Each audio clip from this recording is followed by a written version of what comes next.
जो है उसका वफ्द पाकिस्तान आ गया है। कुफर टूटा खुदा खुदा करके हम बहुत मुंतजर थे, हुकूमत मुंतजर थी कि भाई वो आए और मामला आगे बढ़े। अब 9 फरवरी तक वो यहां पे आए हुए हैं। जो इस मीटिंग का एलामिया है उसमें क्या पॉइंट्स जेरे गौर हैं? पाकिस्तान और IMF के वफ्द के दरमियान होने वाली मुलाकात में मुआशी और माली पॉलिसीज का जायजा लिया गया है। इसके अलावा नवे जायजे को मुकम्मल करने के लिए इस्लाहात पर बातचीत की गई। वफाकी वजीर खजाना ने कहा कि पाकिस्तान IMF का प्रोग्राम मुकम्मल करना चाहता है और नवे जायजे के लिए हर मुमकिन मदद फराहम करेगा। इस्लामाबाद में होने वाली इस मुलाकात में वफाकी वजीर खजाना ने IMF को मुआशी पॉलिसीज और मुख्तलिफ शोबों में इस्लाहात के बारे में बताया। IMF का अभी जो इन्होंने सबसे पहले इन्होंने IMF के पैसों को एज अ बेट इस्तेमाल करेंगे, ये IMF के एग्रीमेंट को। उसकी वजह यह है कि जब ये सऊदी अरेबिया से इनको नाउमीदी हुई, उन्होंने कहा IMF में जाए तो फिर बात करेंगे। UAE ने भी यही कहा। अब आपका 1 बिलियन की किस्त है, that is not the target of your ruling elite. इनका टारगेट ये है कि इसको बेट इस्तेमाल करके IMF को पैसा लिया जाए, फिर दोबारा उनसे कर्जा, कि 1.1 बिलियन तो आपके प्रॉब्लम का सोल्यूशन ही नहीं है।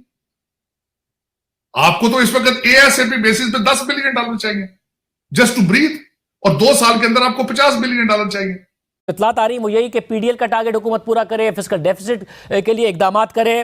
क्या हुकूमत को मजीद इकदाम ही करने पड़ेंगे? जो सख्त रवैया है क्या वो बरकरार है? हालांकि आज पहला दिन था, मगर उससे क्या तासुर मिल रहा है? जय हिंद दोस्तों, पाकिस्तान ब्रेकिंग न्यूज चैनल में आप सभी का हार्दिक स्वागत। IMF ने पाकिस्तान को वार्निंग देते हुए ये कहा कि उनको सारे गाइडलाइंस मानने पड़ेंगे जो कि IMF ने फाइनेंशियल स्टेटस के ऊपर पाकिस्तान को दिए हैं। वहीं पर पाकिस्तान IMF की हर एक बात मानने को तैयार हो गया है, क्योंकि उनको पैकेज चाहिए तो उनको IMF की सभी बातें माननी होगी। वहीं पर बहुत सारे लोगों का तो ये भी कहना है कि मिनिस्टर्स IMF से पैसा तो ले रहे हैं, पर यह पैसा जा कहाँ रहा है, कौन सी स्थिति में इस्तेमाल किया जा रहा है, ये कोई भी मिनिस्टर आवाम को नहीं बताता। इसका मतलब ये है कि ये लोग IMF से पैसा लेते हैं, पर पैसा लेकर वो अपने जेब में डाल देते हैं और वो इसका इस्तेमाल पाकिस्तान के लिए कदा भी नहीं करते। तो क्या सच्ची में IMF के पैसे या किसी भी देश के दिए हुए पैसे को पाकिस्तान के मिनिस्टर अपने हिसाब से यूज़ करते हैं? देखकर तो लग रहा है, क्योंकि पिछले साल ही एक रिपोर्ट आई थी जिसमें ये बताया गया था कि पाकिस्तान की इकोनॉमिक स्टेटस खराब है, पर पाकिस्तान में 3000 से भी ज़्यादा लग्जरी गाड़ियाँ मंगाई गई। तो क्या ये गाड़ियाँ सारी की सारी आर्मी पर्सन्स और मिनिस्टर्स की थी? ऐसे ही वीडियो को अंतिम तक देखते रहिए, लाइक कीजिए, शेयर कीजिए और सब्सक्राइब कीजिए हमारे चैनल को, और बेल आइकन दबाना बिल्कुल भी ना भूले। और आपकी जो भी राय हो उसे कमेंट बॉक्स पे जरूर दे। धन्यवाद।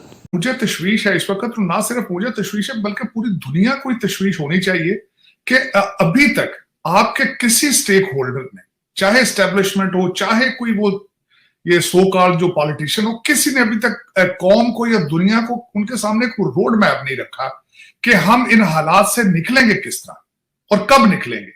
ये एक बहुत बड़ी एक खतरनाक एलिमेंट है।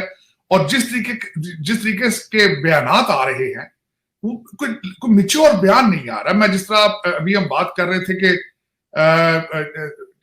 घबराहट लगती है, लेकिन कोई उसमें से ये नजर नहीं आता कि who will take them out of these crises, कौन लीड करेगा, यहां से निकालेगा कौन।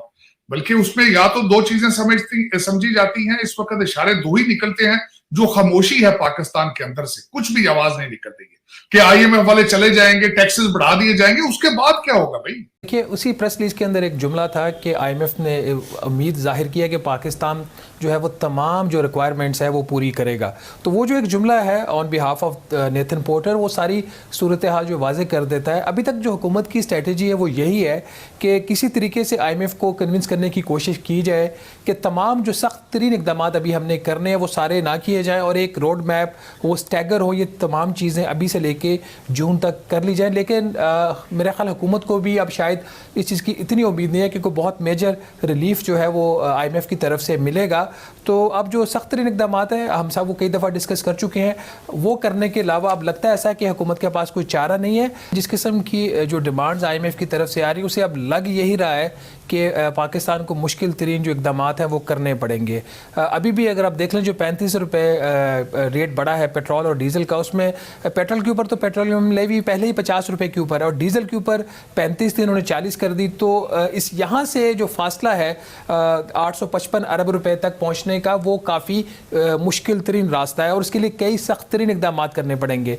मेरे पास कुछ ऐसी इतलात आ रही हैं कि जो मोड ऑफ लेजिस्लेशन होगा, कि ये ऑर्डिनेंस होगा, ये एक्ट ऑफ पार्लियामेंट होगा, उसके ऊपर भी डिस्कशन हुई है। और उसकी वजह यह है कि IMF का एक बहुत बड़ा कंसर्न अब ये रहा है कि जिस किस्म के इक़दाम इवन की हुकूमत ने थ्रू लेजिस्लेशन जो पार्लियामेंट के एक्ट के जरिए भी किए, वो भी कोई इतने ड्यूरेबल नहीं थे। आपने देखा कि जो सुपर टैक्स है, जिसके ऊपर इतना ज़्यादा गवर्नमेंट रिलाई कर रही थी, कोई 240 अरब रुपया सिर्फ इनका ख्याल था कि दिसंबर के महीने में सिर्फ सुपर टैक्स से आ जाएगा, तो वो चीज़ कोर्ट में स्ट्राइक डाउन होगी क्योंकि वो होनी थी। तो IMF का अब जो इन्हिसार होगा वो प्रोडक्टिव, ड्यूरेबल और क्वालिटी जो टैक्सेशन मेयर्स हैं उसकी तरफ होगा, और उसमें फिर जो इनकम टैक्स है आपका, उससे फौरी आपको यील्ड नहीं आएगी। आपको पता है कि इनकम टैक्स जो रियलाइज होने में थोड़ा सा टाइम लगता है, तो इसमें प्रोबेबली ये इस किस्म के इनको टैक्स के इक़दाम करना पड़ेंगे जिसको फौरी इनको रिजल्ट्स मिले। जैसे पेट्रोलियम लेवी, उसमें एक चीज़ है, पेट्रोलियम लेवी जो एक्ट के तहत अभी उसको 50 रुपये फी लीटर से ऊपर नहीं लेके जा सकते, तो वो भी एक डिस्कशन में चीज़ आ रही है कि शायद उसको अब ऊपर लेके जाना पड़े, क्योंकि अगर GST लगता है तो उसका तो ऑलमोस्ट जो मेजर हिस्सा है उसका वो तो सूबों को चला जाएगा, और वफाक की इस वक्त बिल्कुल भी इस मूड में नहीं है कि सूबों को इजाफी टैक्सेस दे। IMF का अभी जो इन्होंने सबसे पहले जो इन्होंने IMF के पैसों को एज अ बेट इस्तेमाल करेंगे, ये IMF के एग्रीमेंट को। उसकी वजह ये है कि जब ये सऊदी अरेबिया से इनको नाउमीदी हुई, उन्होंने कभी IMF में जाए तो फिर बात करेंगे। UAE ने भी यही कहा। अब आपका जो 1 बिलियन की किस्त है, that is not the target of your ruling elite. इनका टारगेट ये है कि इसको बेट इस्तेमाल करके IMF को पैसा लिया जाए, फिर दोबारा उनसे कर्जा, कि 1.1 बिलियन तो आपके प्रॉब्लम का सोल्यूशन ही नहीं है। आपको तो इस वक्त ASAP बेसिस पे $10 बिलियन चाहिए जस्ट टू ब्रीथ, और 2 साल के अंदर आपको $50 बिलियन चाहिए। लेकिन ये कि जो लोग कर रहे हैं, उनका बिल्कुल इंटरेस्ट ये नहीं है कि ये पैसा पाकिस्तान में रखा जाए। ये सारे आएगा, ये निकलेगा यहां से, क्योंकि ये बड़ी देर से भूखे फिर रहे हैं। इनके बच्चों के अखराजात, इनके अंतराज, इनकी चीजें नहीं चल रही हैं। आपके जो रूलिंग एलीट है, इसमें पाकिस्तान कहीं किसी जगह पे नहीं। देखिए, मैं पूछना चाहता हूं, मैं जो बात करता हूं वाली है, अगर बहसीते कौम अगर देखें तो इनका फर्ज नहीं बनता ये बताएं कि IMF का पैसा आएगा, ये कहां लगाया जाएगा, और उसके बाद हम किस तरह अपनी एक्सपोर्ट बढ़ाएंगे। आज तक किसी के मुंह से अल्फाज आपने सुने?